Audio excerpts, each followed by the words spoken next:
Hello interesting दोस्तों and welcome to Think Connect. तो आज हम एक ऐसे शख्स से सीखने वाले हैं जिनका प्रोफेशन तो एक्टिंग में था, लेकिन उनके इंटरेस्ट की बात करें तो वो बहुत ही ज़्यादा डिफरेंट थे। उनके इंटरेस्ट फिजिक्स से लेकर डांस तक थे, वैदिक एस्ट्रोलॉजी से लेकर क्रिया योगा तक भी थे। D plus half eighty square आपने एक्स टी में क्वेश्चन बना टी, दिया ना क्योंकि आपने। टी टाइम पकड़ा जाएगा तो मतलब टाइम कॉम्प्लेक्स नंबर नहीं है, टाइम रियल टाइम में पकड़ा। ठीक है। तो टाइम टी का हमने क्वाड्रेटिक इक्वेशन बनाया, 80 square minus 280 minus plus 2d is equal to 0, तो v square is greater than 280। उन्होंने तो 50 ड्रीम्स की एक लिस्ट बनाई थी जो कि उन्हें फुलफ़िल करने थे, लेकिन अफसोस कि वो भी फुलफ़िल नहीं हो पाई।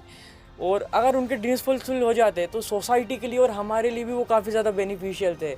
आप इस वीडियो को एंड तक देखिए, आपको उनको लेके बिल्कुल आपका परसेप्शन पूरा चेंज हो जाएगा। तो आइए शुरुआत करते हैं पहले लेसन से, जो कि है respect your self, never sit down on your self. वो हमें ये उनकी एक बहुत अच्छी क्वालिटी थी जो कि हमें उनसे सीखनी चाहिए। वो हमेशा खुद की रिस्पेक्ट करते थे, खुद की नज़रों में खुद की सेल्फ इस्टीम को कम नहीं होने देते थे। कई बार उनको बेइज्जत किया गया है स्टेज पर भी, और कई बार कुछ फैक्टर की वजह से उनसे मूवीज़ भी छीन ली गई जिसको लेकर वो बहुत ज़्यादा पैशनेट थे।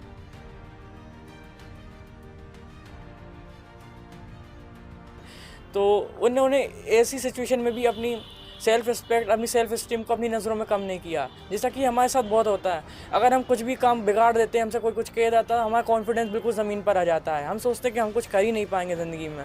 वो कई बार गिव अप भी कर देते हैं, जो कि हमें नहीं करना चाहिए। हमें हमेशा कॉन्फिडेंट रहना चाहिए। हमारा कॉन्फिडेंट इतना कॉन्क्रीट होना चाहिए कि कोई उसको बिल्कुल डगमगा भी ना पाए। Lesson number 2, respect everyone. वो बिना किसी जजमेंट के लोगों की रिस्पेक्ट करते थे, जो कि एक बहुत अच्छी क्वालिटी है, सब में होना चाहिए। हमें काइंड रहना चाहिए, सबकी रिस्पेक्ट करना चाहिए।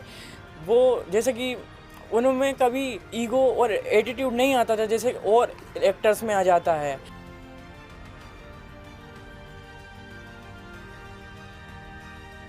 वो बहुत ही हम्बल नेचर के थे, यहाँ तक कि उनका हम्बलनेस का हम इसी बात से जान सकते हैं कि उनके इंस्टाग्राम में उनके पोस्ट के नीचे जो कमेंट आते थे वो उनका इतना रिप्लाई करते थे कि इंस्टाग्राम के एल्गोरिदम ने उनके रिप्लाई को स्पैम समझ के उनका रिप्लाई करने का ऑप्शन ही हटा दिया। वो इतना रिप्लाई करते थे, अपने फैंस को फॉलो भी कर लेते थे कभी कभी। तो अब आते हैं अपन पॉइंट नंबर 3 पे, जो कि बहुत डीप पॉइंट है, have your own philosophy of life.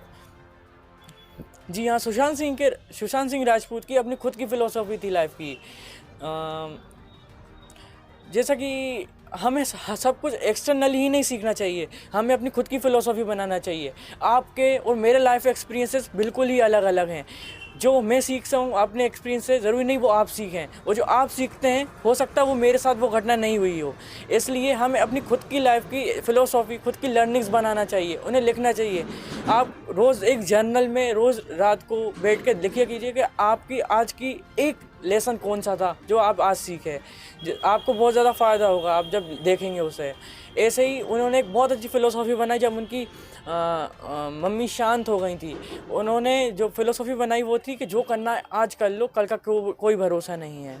ये कितनी अच्छी फ़िलोसॉफी है कि हम सब सोचते हैं कि हम इनडायरेक्टली ये सोचते हैं कि हम अमर हैं, हम कभी मरेंगे नहीं, लेकिन हम ये नहीं सोचते कि हम मरेंगे।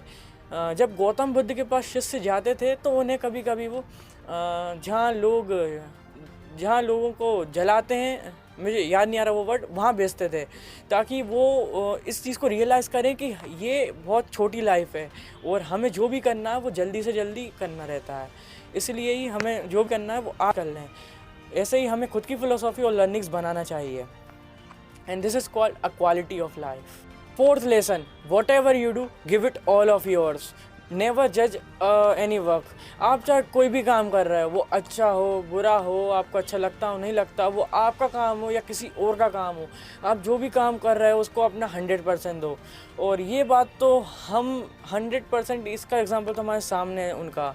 वो जब MS धोनी का शूट कर रहे थे तब वो MS धोनी के इतने सारे सवाल पूछते थे कि धोनी उनसे इरिटेट हो जाते थे और वहाँ से चले जाते थे, कहते मैं थोड़ी देर में आ रहा हूँ। और एक बार तो वो 250 MCQs, कितने होते हैं 250 MCQs, वो 250 MCQs की लिस्ट बना के धोनी के पास गए कि आप किस सिचुएशन में कैसा रिएक्ट करते हैं। कोई किसी और एक्टर को देखा इतना डिटर्मिनेशन से काम करते हुए है। और मैं बहुत बड़े सारे सवाल पूछता था और वो जवाब देते थे। क्या सवाल पूछते थे? वो नहीं, आप 250, जैसे पहली बार जब मैं मिला था पहली सीरीज ऑफ मीटिंग्स में, तो वो मैंने उनको बोला था कि आप अपने बारे में, अपनी लाइफ के बारे में बताओ, तो वो बता रहे थे, मैं सुन रहा था। दूसरी बार जब हम मिले थे तो मैं उनसे क्वेश्चंस पूछ रहा था, वो जवाब दे रहे थे, और मैंने कुछ ऐसे 200 से 250 क्वेश्चंस खुद से बनाए थे। अच्छा। और वो सारे हाइपोथेटिकल क्वेश्चंस थे कि अगर ऐसा होगा तो आप क्या करोगे, ABCD।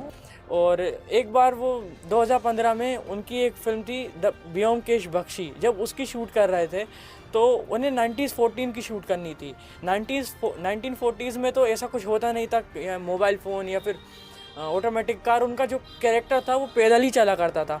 तो उस फिल्म की ड्यूरेशन, मतलब उस फिल्म की शूट की ड्यूरेशन जो कि 4 महीने तक थी, उन्होंने 4 महीने तक अपने मोबाइल फ़ोन को हाथ नहीं लगाया, अपनी ऑटोमेटिक कार को हाथ नहीं लगाया, क्योंकि वो कैरेक्टर पैदल चलता था। और कभी देखा किसी और एक्टर को इतना सेक्रीफाइस करते हुए? और उनका यही काम कहता है कि वो कितने डिटर्मिनेशन से काम करते थे। इसे कहते हैं गिविंग 100%। और यही बात हमें उनसे सीखनी चाहिए। आपको जितने अपना 100% देना चाहिए अपने काम को। Point number 5, try everything you want. जैसे कि हमने देखा है, जब उनकी मम्मी शांत हो गई थी तो उनकी एक फ़िलोसॉफी थी कि आपको जो भी करना है अभी कर लो। और इसीलिए ही आपको हर चीज़ ट्राई करना चाहिए, कभी भी एक फील्ड में नहीं रुके रहना चाहिए। कोई अपने जो प्रोफेशन बना लेता है वो सिर्फ वही करता रह जाता है पूरी ज़िंदगी भर, वो और किसी चीज़ को ट्राई ही नहीं करता है। ज़्यादा से ज़्यादा वो अपनी कुछ हॉबीज़ रहती हैं उन पर काम कर लेता है, लेकिन वो इतनी सारी फील्ड्स हैं उनको कभी देखता तक नहीं है। और जैसा कि उन्होंने बताया है कि लाइफ बहुत छोटी है, ये रियलाइजेशन आपको खुद के अंदर से होगी। जिस दिन आपको ये रियलाइजेशन होगी ना, आप सही में बहुत सी चीज़ें ट्राई करेंगे और कभी भी हर चीज़ के लिए एक टाइम ज़रूर निकाल लेंगे। हम कहते हैं टाइम नहीं है, तो ये एक पॉइंट है जो कि हमें उनसे ज़रूर सीखना चाहिए। ट्राई एवरीथिंग से उनका जो मतलब है ये आप जब ही जानोगे जब आप 50 ड्रीम्स की जो उन्होंने लिस्ट बनाई थी वो जाने। और उस लिस्ट की एक वीडियो बनाई द क्विंट ने, जिसकी लिंक आपको डिस्क्रिप्शन में मिल जाएगी, आप वो वीडियो ज़रूर देखना। उनके जो ड्रीम्स थे वो बहुत अलग थे, आपको वीडियो में 50 के 50 ड्रीम्स मिल जाएंगे। आप वो वीडियो ज़रूर देखना, लिंक इन डिस्क्रिप्शन। अब हम आते हैं हमारे सिक्स पॉइंट पे, जो कि B genuine and be happy. हमने उनके जितने भी इंटरव्यूज़ देखे हैं, जितने भी वीडियो क्लिप्स देखे हैं, उनमें हमने देखा कि उनके फेस पे कभी फेक स्माइल नहीं होती।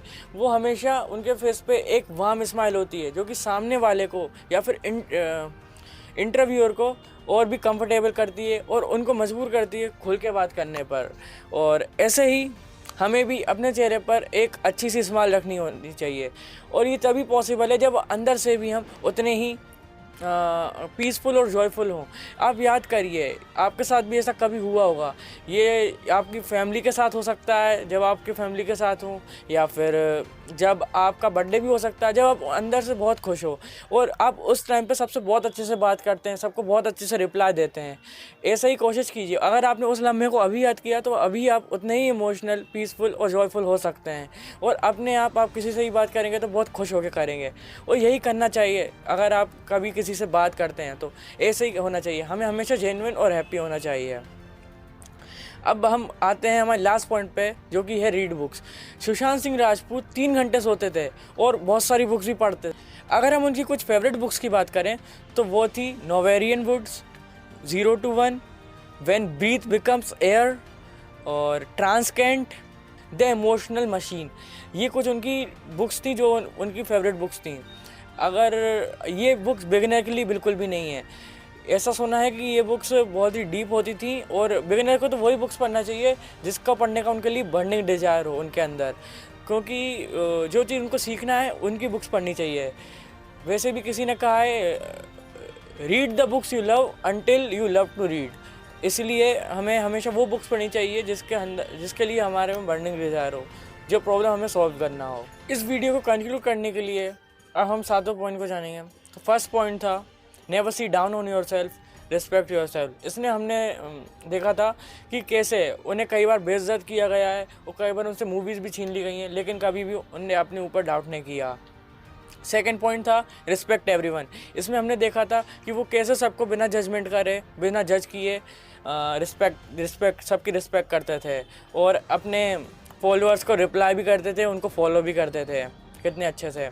थर्ड पॉइंट था observe deeply and have your own philosophy of life. इसमें हमने देखा था कि कैसे वो अपने एक्सपीरियंस को डीपली ऑब्जर्व करते थे और अपनी खुद की लर्निंग्स, खुद की फिलोसॉफी बनाते थे। Fourth point, what ever you do give it all of yours. इसमें हमने देखा था MS धोनी का एग्जांपल लेके और ब्योमकेश बख्शी का एग्जांपल लेके कि कैसे इन दोनों ही मूवीज़ में एक बार तो वो धोनी के पास 250 क्वेश्चंस के MCQ लेके गए और ब्योमकेश बख्शी में उन्हें अपना मोबाइल और अपनी ऑटोमेटिक कार छोड़ दी थी 4 महीने के लिए। फिफ्थ था ट्राई एवरीथिंग यू वांट। इसमें हमने देखा था कि कैसे उन्हें 50 ड्रीम्स की एक लिस्ट बनाई थी, जो इस वीडियो की लिंक अभी डिस्क्रिप्शन में द क्विंट ने वीडियो बनाई थी, और वो ड्रीम्स उनको पूरा करने थे, वो हर चीज़ को ट्राई करना चाहते थे। और 6th पॉइंट था B genuine and be happy. इसमें हमने देखा था कि वो कैसे हमेशा एक वार्म स्माइल के साथ सबसे बात करते थे और इससे सामने वाले को अच्छे से कंफर्टेबल भी करते थे। एंड लास्ट 7th पॉइंट था रीड बुक्स। इसमें हमने देखा था कि वो कितने डीप बुक्स पढ़ते थे और कितने अच्छे से वो दुनिया को समझना चाहते थे। तो ये थे वो 7 पॉइंट्स जो कि हमें इस लेजेंड से ज़रूर सीखने चाहिए थे। अब इस वीडियो को एक अच्छी सी एंडिंग देने के लिए, great people never die, their soul leaves their body leaves the earth, but they will be remembered by their works and words। तो वो ग्रेट पीपल कभी मरते नहीं हैं, उनकी बॉडी इस धरती को छोड़ के ज़रूर चली जाती है, लेकिन उनके काम और उनके शब्द हमेशा हमारे साथ रहते हैं। Thank you.